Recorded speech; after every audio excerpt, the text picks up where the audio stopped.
जो स्त्री पराये पुरुष से संबंध रखती है अपने पति के होते हुए चोरी चोरी चुपके चुपके, और जो पुरुष अपनी पत्नी के होते हुए पराई औरत से संबंध रखता है, ऐसा व्यक्ति रौरव नरक में जाता है। वहां लोहे की स्त्री और लोहे का पुरुष होता है। यदि तुमने किसी पुरुष से संबंध रखा तो वहां लोहे का लाल गरम पुरुष होता है, उससे चिपकाया जाता है तुम्हें। और पुरुषों को लोहे की स्त्री होती है वहां पर लाल गरम, उससे चिपकाया जाता है। और यमदूत कोड़ों की बरसात करते हैं, तुम्हारे पूरे शरीर की चमड़ी को नोचते हैं, सूक्ष्म शरीर को बड़ा कष्ट देते हैं। चिल्लाते हो आप, चीखते हो, अब नहीं करेंगे गलत काम, जो किया है पहले उसका तो भोग, अब नहीं करेगा तो मत करना, पर अभी तो भोग। आप ये मत सोचा करो कि हम गलत कर रहे हैं, हमें कोई देख नहीं रहा है। जिस ईश्वर ने इतना बड़ा संसार बनाया है, वो तुम्हारे पाप पुण्य का हिसाब किताब करने के लिए उन्होंने पहले ही सॉफ्टवेयर बना रखे थे। सब रिकॉर्ड हो रहा है ईश्वर के सॉफ्टवेयर में। किसी को कौड़ी कम नहीं देता, किसी को दमड़ी ज्यादा, समझदार तो चुप रह जाता, मूर्ख शोर मचाता, मेरे मालिक की दुकान में सब लोगों का खाता। सब हिसाब। सालों पहले किस समय कितने बज के कितने मिनट में आपने क्या किया। जो व्यक्ति झूठ बोलता है सूकर मुख नाम के नरक में जाता है। सूकर मुख नरक क्या है? सूकर क्या खाता है? सुअर मलमूत्र खाता है। वहां पर मलमूत्र का बहुत बड़ा एरिया, गड्ढा मलमूत्र ही भरा पड़ा। जो व्यक्ति झूठ बोलता है उसे उस गड्ढे में डाल दिया जाता है। जैसे सुअर मलमूत्र खाता है, सुअर कौन बनता है? जो आदमी झूठ बोलता है, शराब पीता है, मांस खाता है, ये सब सुअर की योनि में जाते हैं। जिस वाणी में भगवान का नाम होना चाहिए, सत्य, उससे गलत बोला तो फिर जाओ मलमूत्र खाओ, सुअर बनो। सूकर मुख नाम का नरक है, वहां पे यही मलमूत्र भरा पड़ा है, उसमें डुबाया जा, वहीं रहो, वहीं खाओ, वहीं पियो। ये बड़ा नरक है 28 प्रकार का। इसलिए मैया झूठ ऊठ बोल के ना ज्यादा धन्ना सेठ बनने की कोशिश ना किया करो।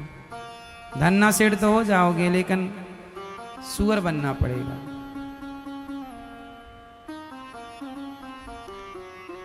जो आदमी किसी का दिल दुखाता है ना, जो आदमी कुछ भी बोलता है, कई लोग ना बोलते बहुत हैं, सोचते नहीं कि मेरे बोलने से प्रभाव क्या पड़ेगा, किसको बुरा लगेगा। जो आदमी कुछ भी बोलता है, अपने पत्नी को, अपने पति को, अपने बड़ों को विचार नहीं करता, सबका दिल दुखाता है वाणी से, ऐसा आदमी गूंगा होता है।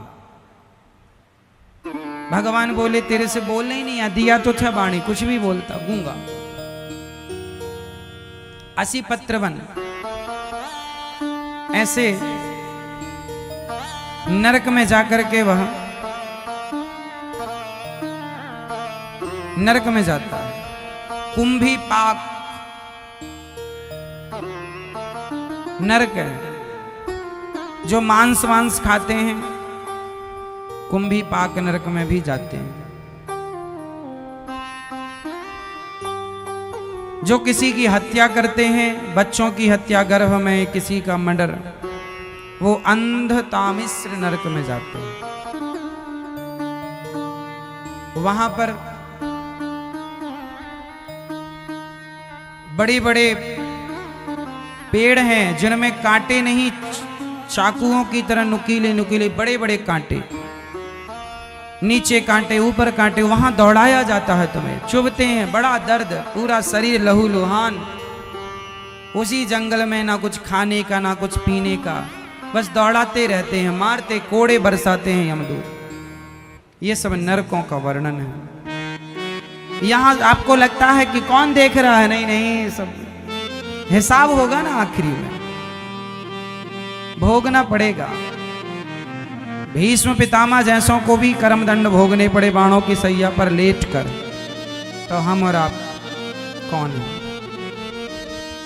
परीक्षित बोले महाराज क्या बच नहीं पाएंगे? एक उपाय है। कितने लोग नरक जाने से बचना चाहते हैं? मैया आप नरक जाओगी या बचना? जो भगवान का नाम जपता है वो नरक जाने से बच जाता है। क्या जपता है? अजामिल एक पापी का नाम था। एक आदमी था, नाम था अजामिल, बड़ा पापी था। एक पत्नी, अपनी पत्नी को छोड़कर एक वैश्या के संग रहता था। सारे गलत काम किए, पर मरते समय उसने अपने बेटे को पुकारा था। और बेटे का नाम क्या था अजामिल के? आप बताओ क्या नाम था? जल्दी बताओ मैया, आप बताओ मेरी माँ, क्या नाम था? डबलू?